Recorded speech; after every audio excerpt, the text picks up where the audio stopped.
great thing about America is here, kings and dictators do not rule. The people do. History is in your hands. The power is in your hands. The idea of America lies in your hands. We just have to keep faith, keep the faith, and remember who we are. We're the United States of America, and there's simply nothing beyond our capacity when we do it together. So let's act together, preserve our democracy. I just want to react to Joe Biden's address to the nation from the Oval Office this evening. He talked a lot about history, talking about the resolute desk in the Oval Office and talking about presidents who have held office and talked about it being a sacred space. He said, "I'm surrounded by portraits of extraordinary American presidents," and how Thomas Jefferson wrote the immortal words that guide this nation. And George Washington showed us that presidents are not kings. And Abraham Lincoln, who implored us to reject malice, and Franklin Roosevelt, who inspired us to reject fear. He said, "I revere this office, but I love my country more." My fellow Americans, I'm speaking to you tonight from behind the resolute desk in the Oval Office. In this sacred space, I'm surrounded by portraits of extraordinary American presidents. Thomas Jefferson wrote the immortal words that guide this nation. George Washington, who showed us presidents are not kings. Abraham Lincoln, who implored us to reject malice. Franklin Roosevelt, who inspired us to reject fear. I revere this office, but I love my country more. It's been the honor of my life to serve as your president. But in the defense of democracy, which is at stake, I think it's more important than any title. I draw strength and I find joy in working for the American people. But this sacred task of perfecting our union is not about me. It's about you, your families, your futures. It's about we, the people.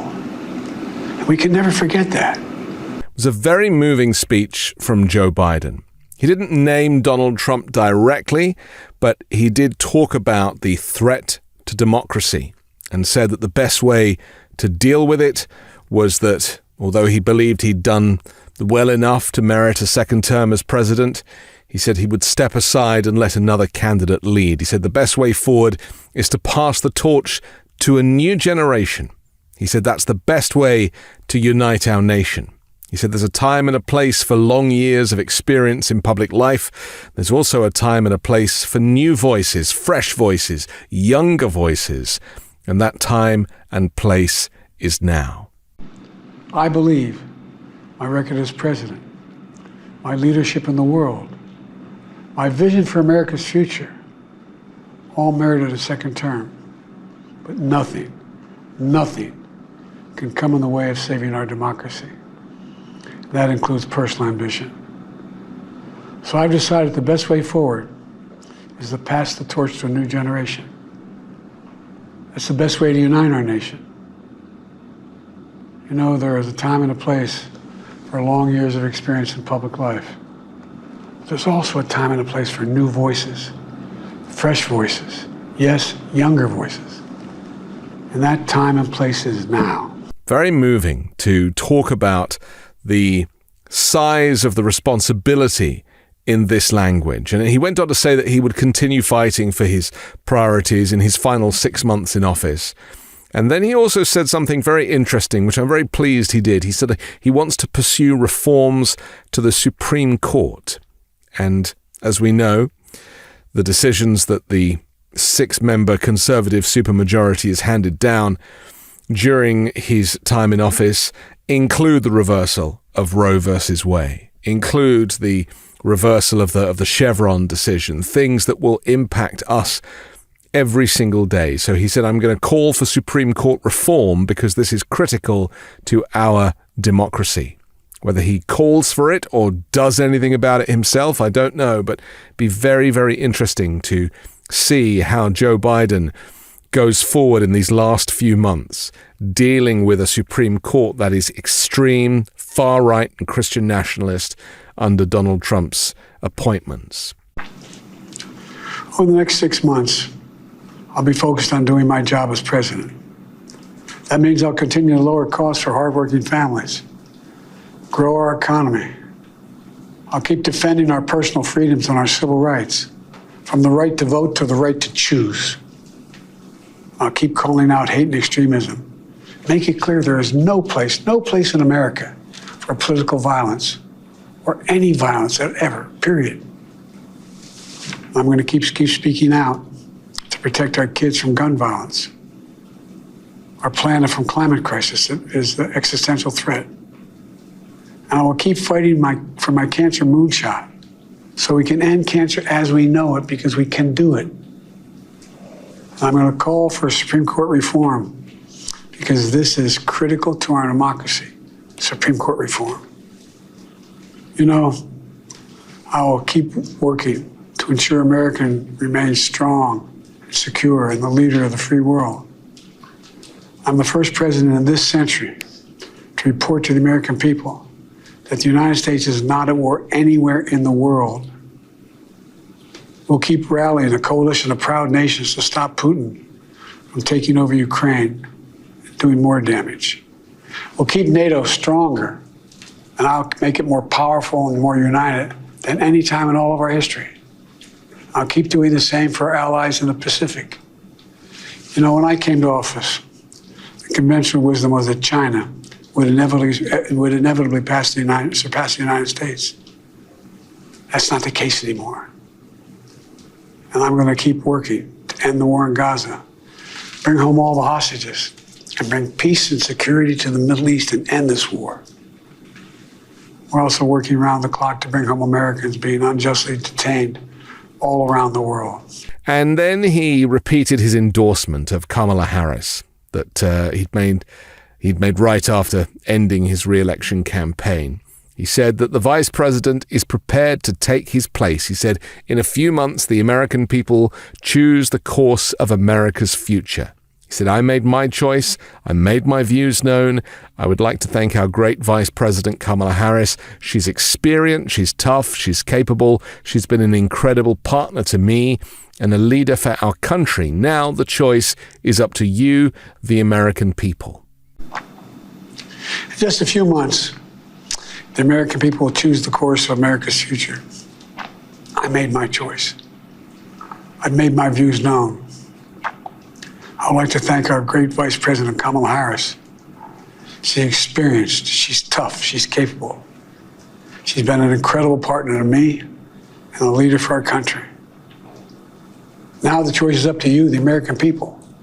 The American people have already risen to the occasion, as we know, with a genuine support for the vice president who, whilst vice president, it's very difficult for Kamala Harris to really show who she really is. You know, she really has to stay safely behind Joe Biden, but now she's been given the license to step out in her own right.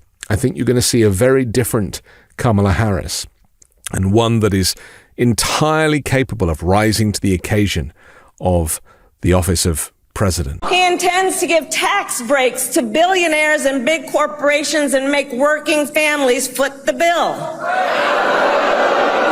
They intend to end the Affordable Care Act and take us back then to a time when insurance companies had the power to deny people with pre-existing conditions. Remember what that was like?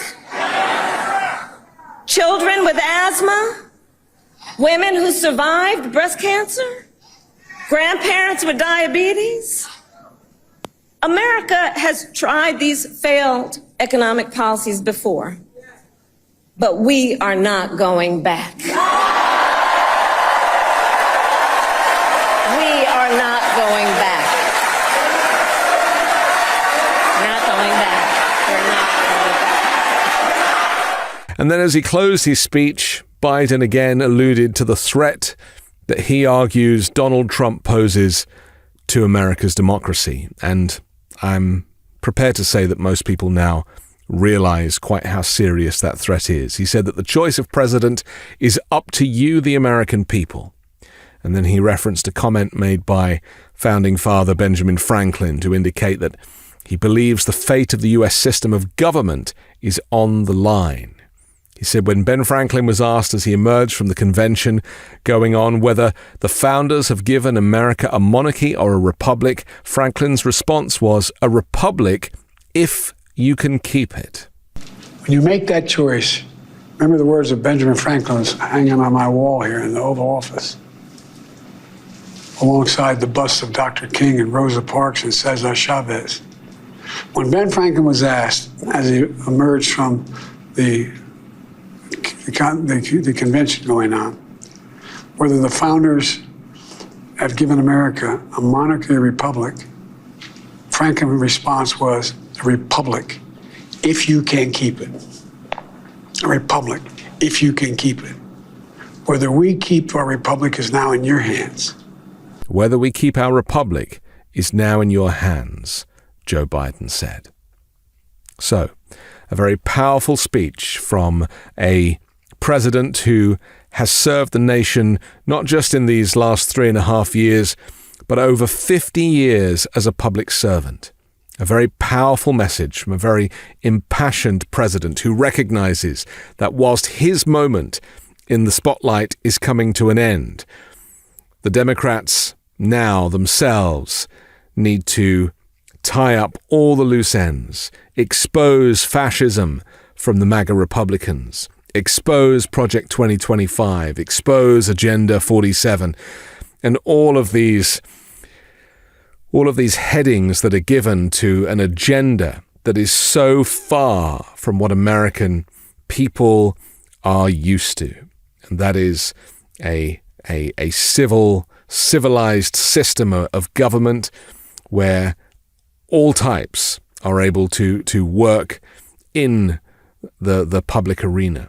And Donald Trump, as we know, is keen to bring down those institutions and replace those individuals with loyalists, with MAGA Republicans, with Trump supporters, so that nobody ever questions his decisions as a king, as a despot, as a dictator. My fellow Americans, it's been the privilege of my life to serve this nation for over 50 years. Nowhere else on earth could a kid with a stutter, from modest beginnings in Scranton, Pennsylvania, and Claremont, Delaware, one day sit behind the resolute desk in the Oval Office as President of the United States. But here I am. That's what's so special about America. We're a nation of promise and possibilities, of dreamers and doers, of ordinary Americans doing extraordinary things.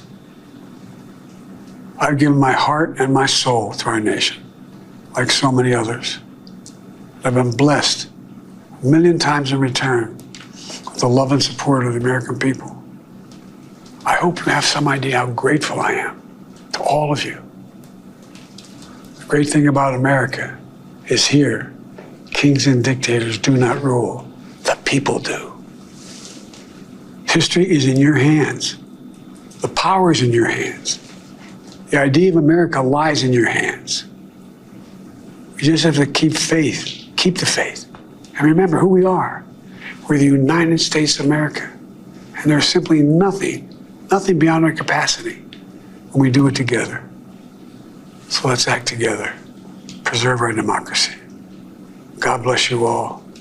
May God protect our troops. Thank you. I'm Anthony Davis. You can catch me on the 5 Minute News YouTube channel and podcast, on Wednesdays co-hosting Uncovered, and on Sunday on The Weekend Show with MeidasTouch. Love this video? Make sure you stay up to date on the latest breaking news and all things Meidas by signing up to the MeidasTouch newsletter at MeidasTouch.com/newsletter.